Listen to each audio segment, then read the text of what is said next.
as an author, it is so incredibly important to make sure you're taking advice from the people who have walked the path before you so you can learn from them and skip some of those pitfalls. But there is so much bad advice out there, truly terrible advice that can hurt your author careers.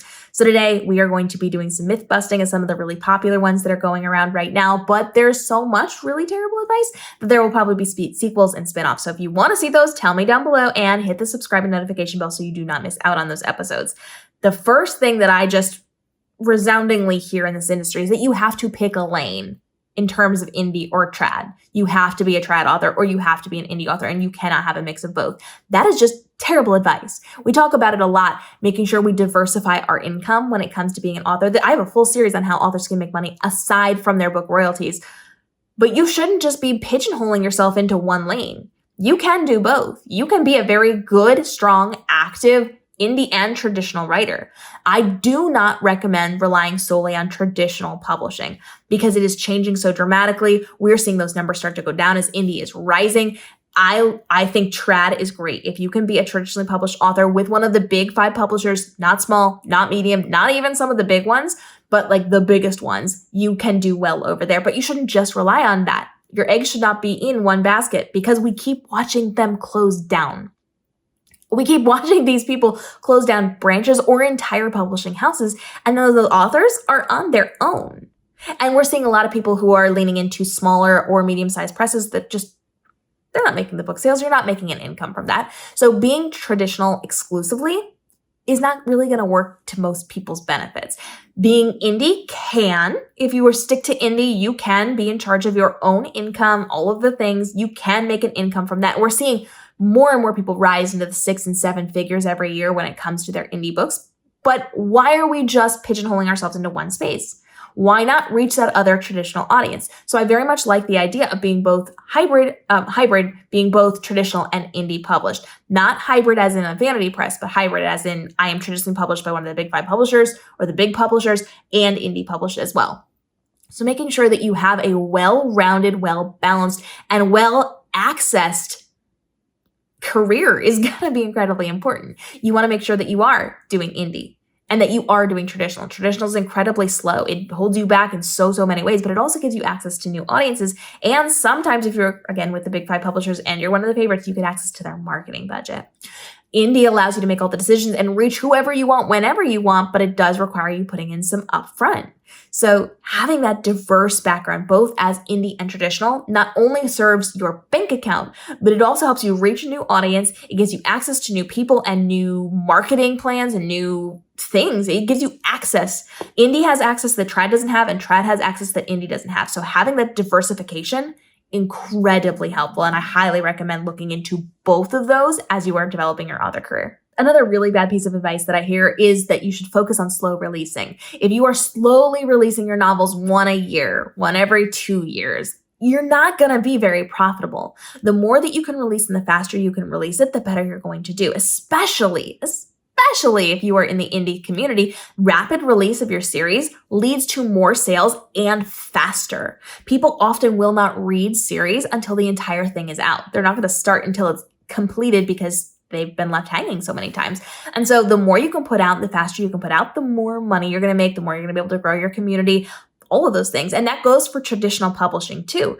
If you can have multiple books out traditionally, or if you can do traditional books in tandem with your indie books, you're going to be more profitable. You're going to grow faster and you're going to be more popular on social media. The more you have to give to people, the better you're going to do and the more profitable you're going to be and the bigger you're going to be able to grow. So slow release isn't working for anybody. It's not even working for traditional publishers, and they are learning that and they're pivoting from that.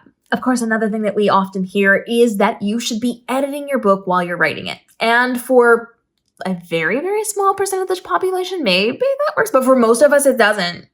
For 99% of you, you should not be editing your book while you're writing it. Because if you're constantly editing it, you're just trying to make it perfect. You're trying to shine it up, make it all polished and pretty, and you're never going to finish the book. You will always and forever be working on chapter 1, chapter 2, chapter 3. You're never going to get the book written if you're editing while you're writing. You can't fix something if it doesn't exist.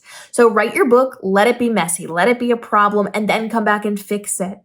You can fix it after. Don't keep going back to fix things while you're writing, unless it's a 5-second fix. Like seriously, if you can do it in under 2 minutes, go ahead and fix it. Go ahead and add in that scene. Otherwise, make a note and come back and do it later, because you're never going to get to the finish line if you keep stopping to tie your shoe.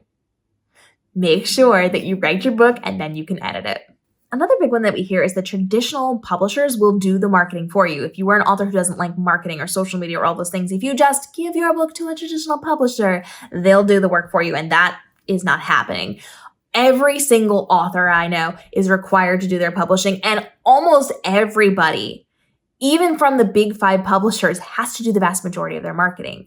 I know people who are required to sell a certain number of copies of their book without the publisher's help. Like they have to do the work to sell so many copies, or they're not going to get that deal for the sequel.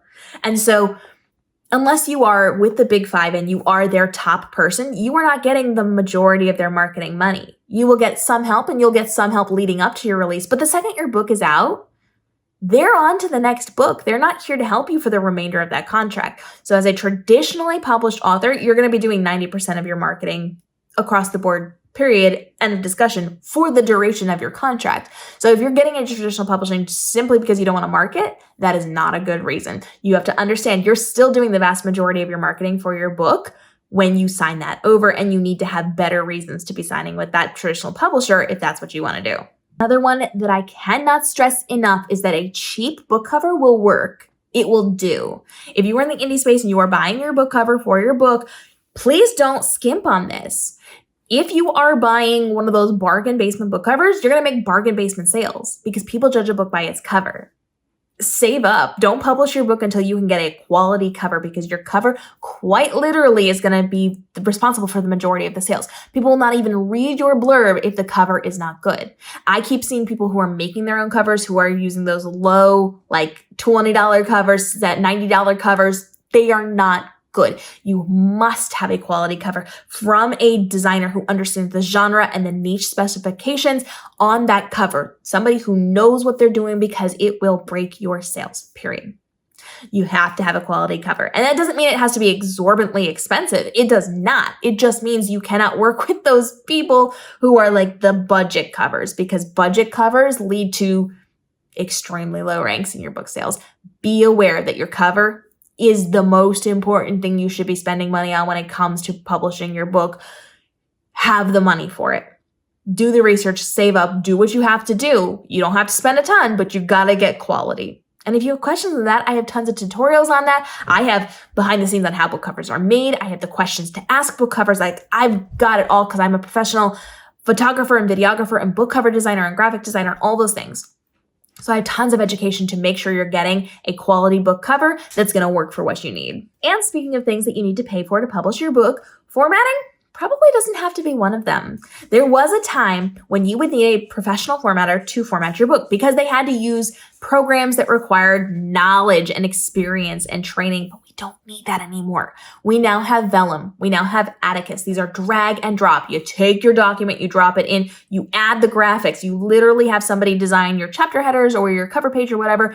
You pop them in. You don't have to do much work. It's drag and drop, and it will format it for you in your PDF file, in your ebook, in your Mobi files, all the file types that you need. They export it in. They do the work for you. The program does it. So you buy a one-off license to this program. You get all of the updates, and then you can format all of your books, all of your bonus scenes, all of your novellas, all of the things. And then when you need to change things, if you spot some errors that you missed, or if you need to change your back matter, or if you want to add a bonus scene, you can do that yourself without having to pay a formatter to go back in and fix something that'll take you 10 seconds. Making sure you're knowledgeable about how to format your things is well worth it. Even if you're formatting one book, that can pay for itself. Buying Vellum or Atticus, there's no need to have a professional formatter anymore because it's so accessible to writers at this point. And of course, one of the biggest things that we see is that it is okay to use a hybrid press, aka a vanity press. We talk about how predatory these places are all the time, and those people get in my comments all the time and claim, no, we're helping authors. No, you're taking advantage of authors. Tons of videos tons of episodes on this from our live streams and from our videos that you can be checking out. But anybody that's requiring you to pay to publish your book and call themselves the publisher, so you're paying for editing or formatting, or you're paying for your book covers, or you're paying for your graphic, anything, a traditional publisher pays you to buy your book. They buy your book and then you get royalties. You are not paying anything for that. If you are paying a publisher, that is a scam. You can indie publish and you can purchase your own work with a cover designer, with a graphic designer, with an editor, all those things. You hire those people. They work on that one project. They get paid for that one project and you get done. You're not buying anything from people. You're not buying into them and then having them also take royalties. I just keep watching all these vanity presses, these hybrid presses, take people for hundreds of thousands of dollars. You are not paying a traditional publisher. You are the publisher. If you are an indie publisher, it's you. And we break all that down in the other videos, so you can check that out. Really important to make sure you're not getting scammed in this industry. I just met somebody a couple of days ago who got taken in this industry because somebody convinced them that you have to pay to be published. You don't.